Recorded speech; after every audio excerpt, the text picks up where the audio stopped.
Welcome back, WNST, Towson, Baltimore. We're on the crab cake tour, and this is our favorite part of the show. This is the part where we get to eat the crab cake. We're in Chestertown.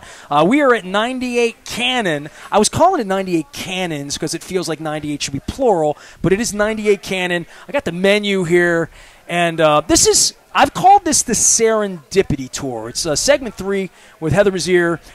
We're in Chestertown, and I'm a fan of Heather's. I admitted that I voted, but I've never met Heather before today. And emailed you and said, I'm doing this wacky crab cake thing. You're running for office. Come on down. Pick a place in Chestertown. And you said, let's go to 98 Cannon. I'm like, it was already on my list. There were two places here that had a well-thought-of crab cake. Another one up the street. I'm sure it's delightful. I'll come back soon when I'm running for office. That's a joke. And last weekend, I was away with my wife on our vacation.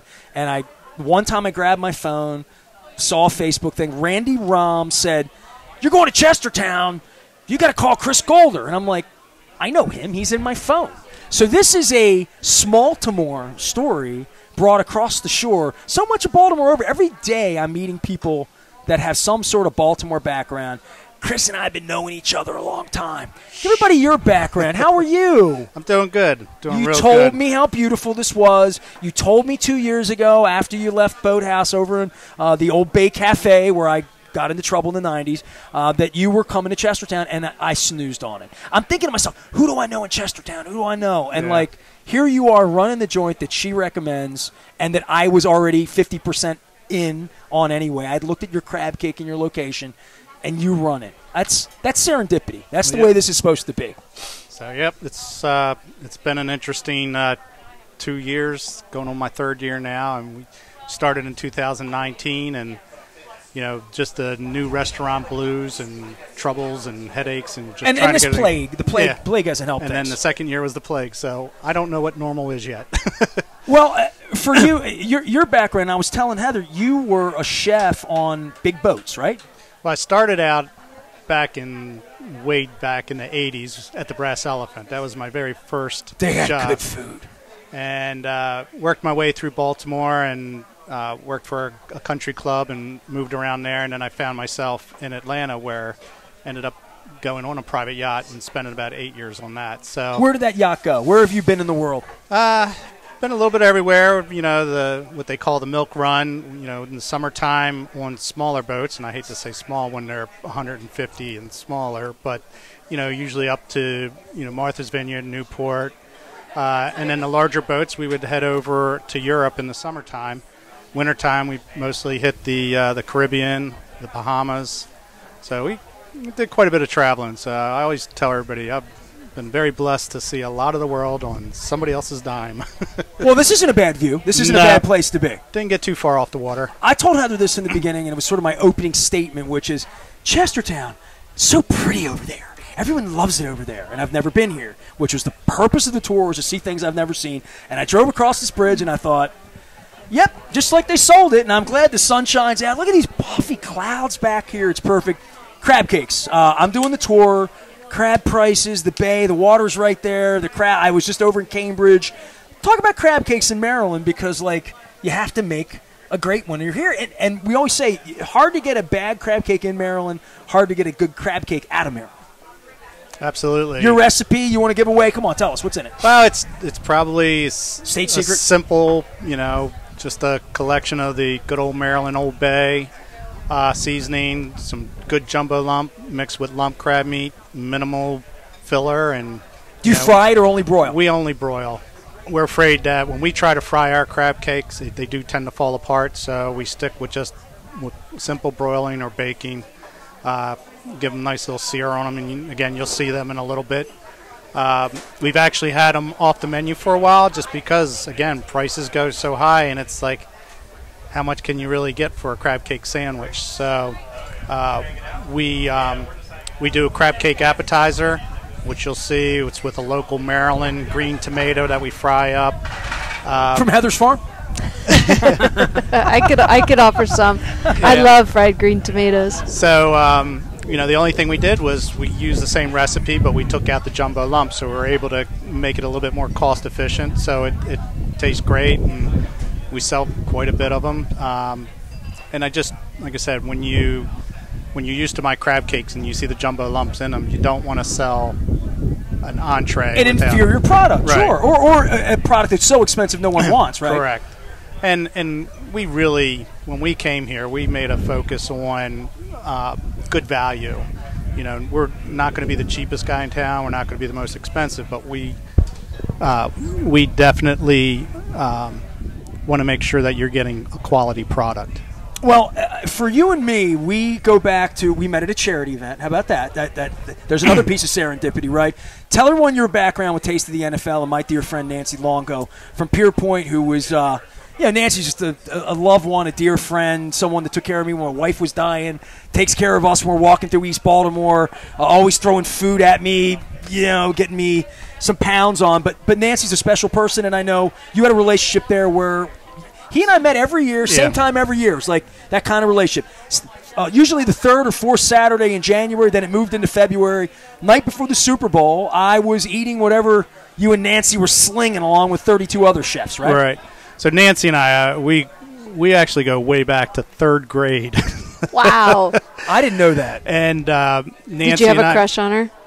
No, she was a cute redhead, I'm sure, right? She was a cute redhead. Yeah, Nancy and I, she calls me her chef husband because we do a lot of chef things together. She went into the culinary program. I've been cooking my entire life. So, the very first Taste of the NFL that we did was in Atlanta. I was actually a chef at a country club in Atlanta, and she came down to use my kitchen.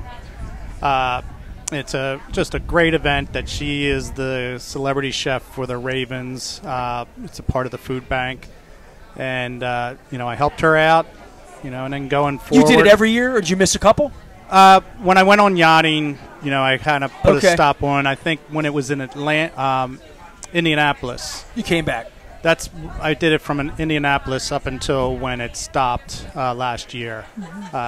But it's incredible event. 5,000 people. Miss America's there every year. They always have a big band, whether it's a Big and Richard played, REO Speedwagon, like that kind of thing.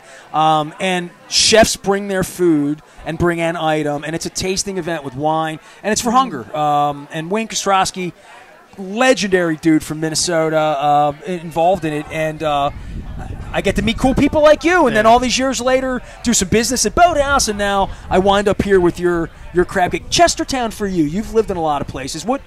Give me the. It's like being in Ocean City. I said to people there, why'd y'all move? Oh, right. It's kind of nice. Yeah, have you noticed? You don't have to ask why, but what about this opportunity? I think this was just. I don't even know if you want to call it dumb luck. We ended up having. Shutting down the Boathouse, and I was trying to find some things to do, and this came up. Joe Elliott was the gentleman who not the guy from Def Leppard, different Joe Elliott. Okay, just checking. All right. That was my first high school concert, by the way. Def Leppard. Def Leppard. Who opened? Was that the Tesla show? Which show was that? Was that Crocus? This was in Springfield, Illinois. 84. What year was it? Was it like no? Pyromania? It would have. Yeah, it was Pyromania. It was like 1990. Nah, that wouldn't have been Pyro. It was like Adrenalize, but that's okay. It was Pyromania. Okay, Pyromania's 83, 84. Trust me. No, it wasn't. What? It was after. I'm going to Google it. You're going to argue rock and roll with me. We're going to have a problem, Heather. It was after the drummer lost his arms.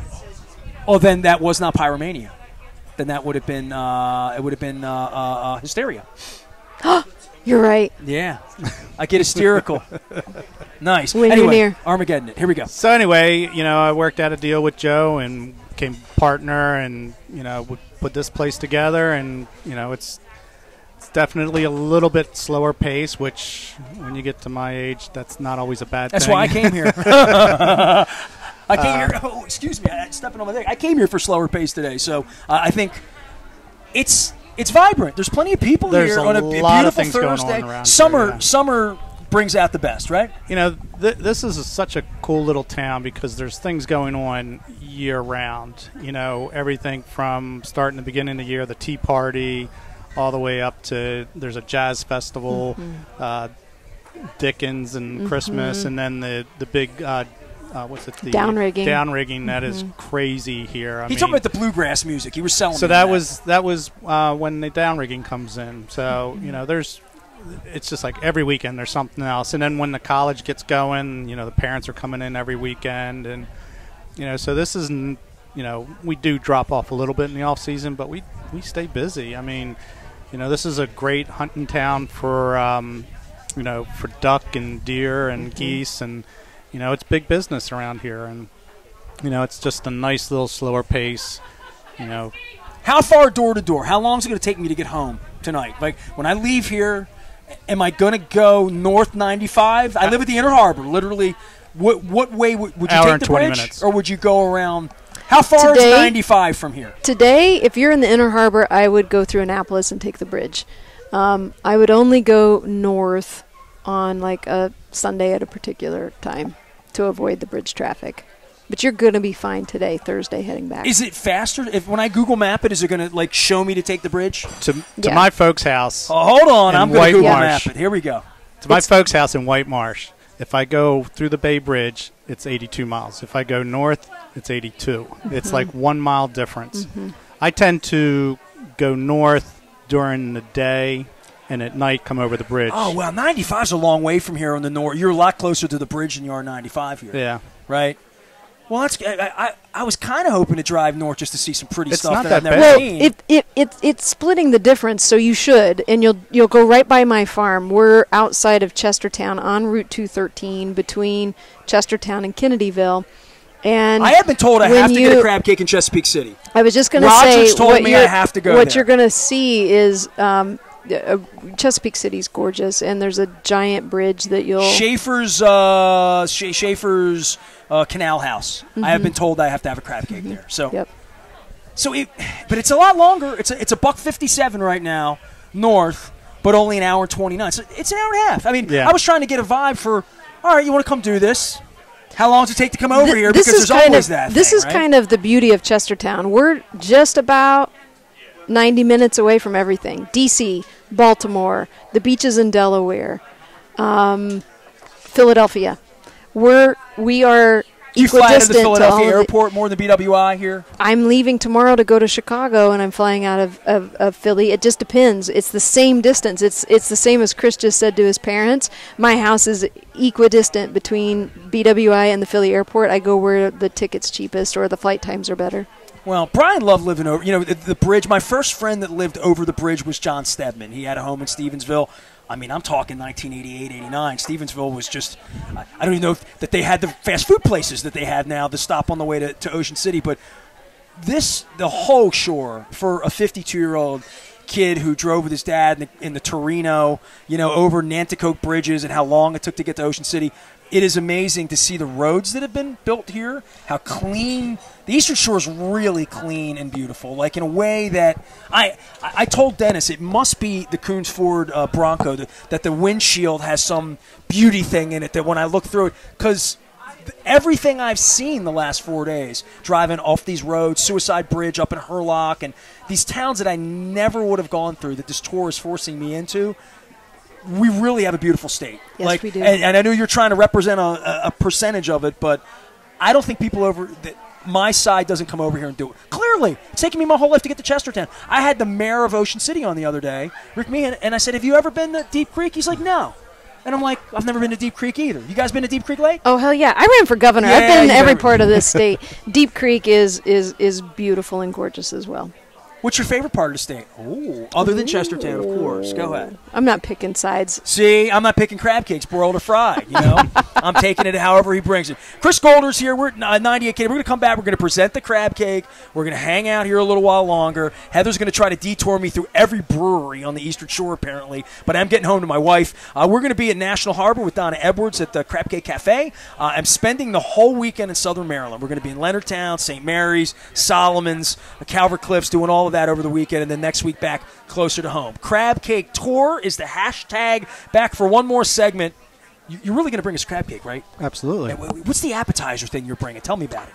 It's a petite crab cake that we serve with on top of fried green tomatoes, little Old Bay aioli. Aioli. So it has aioli on it? Aioli. The argument that I didn't realize we were going to have, I thought it was going to be broiled and fried.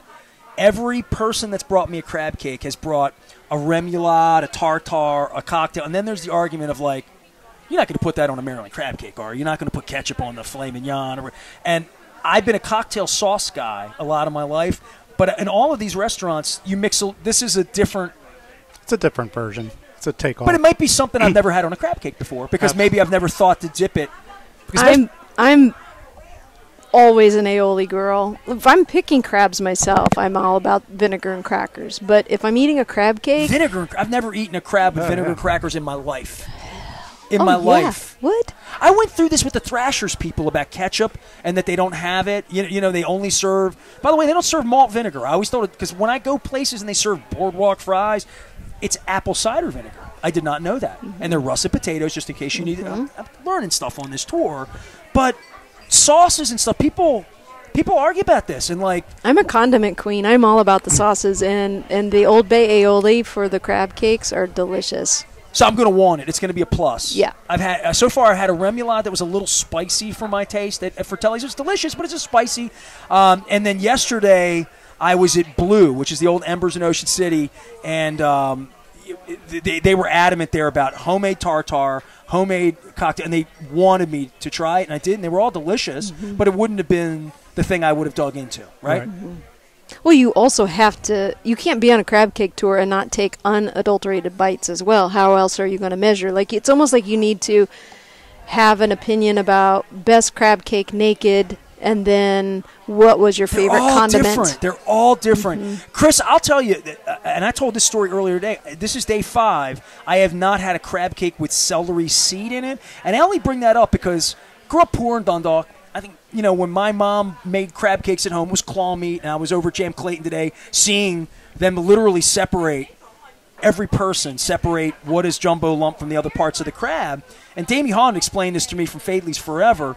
But in Dundalk, we get the cheaper crab meat, whatever it was, and my mom would just spice the hell out of it. There's Old Bay, there's celery seed, mustard, mayonnaise, maybe dry mustard if she had it laying around, certainly Tabasco. She probably threw salt and black pepper in it too, and just beat it all up, and then, to my heart with Nancy Longo, fried the crap out of it, and I love that fried, crunchy thing. And a purist would say, you're taking crab meat at $60 a pound and you're frying it, but I like it.